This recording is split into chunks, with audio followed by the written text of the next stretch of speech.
The purpose of this video is to help people understand ADHD on a neurobiological level. ADHD, what is it and how does it work? ADHD is an acronym that stands for Attention Deficit Hyperactivity Disorder. Now, individuals with ADHD struggle with hyperactivity and impulsivity control, or experience inattentiveness, or struggle with both. Individuals with ADHD will often have squirrel moments. Hey! Squirrel! Squirrel!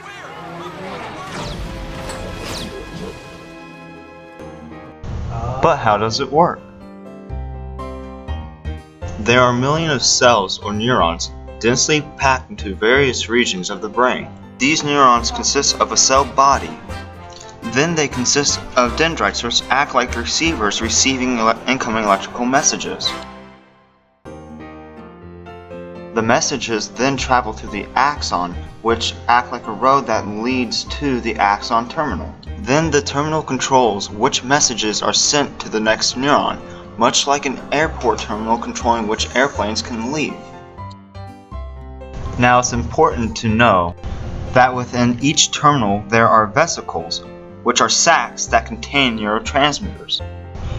When an electrical impulse or message reaches the terminal, the vesicles release their neurotransmitters, which is then released into a space between the two neurons known as the synaptic space. When the first neuron releases its neurotransmitters, the second neuron receives it through its dendrites. From there, the neuron creates an electrical impulse to start the cycle all over again.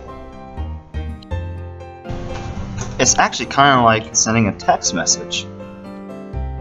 Hey, let's go to the park. Sure, let me forward the message.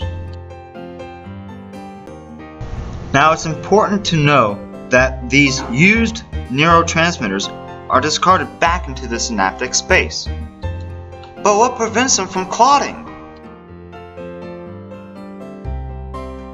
Dyson vacuum cleaners, of course. Neurotransmitter transporters.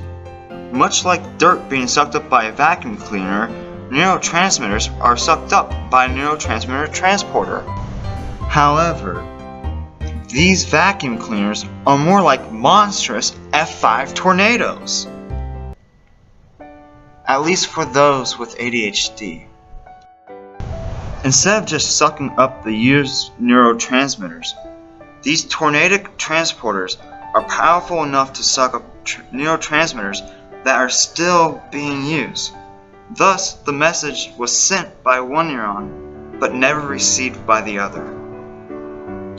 It's just gone, lost for eternity.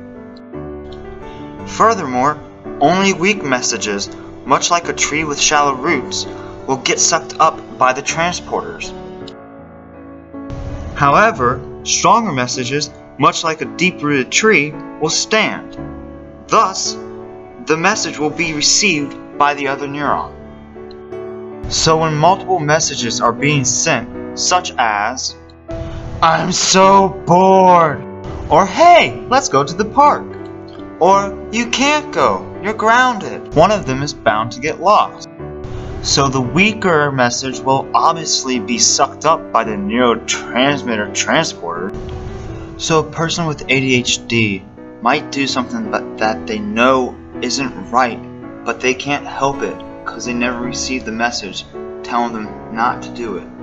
It's no excuse, but please understand.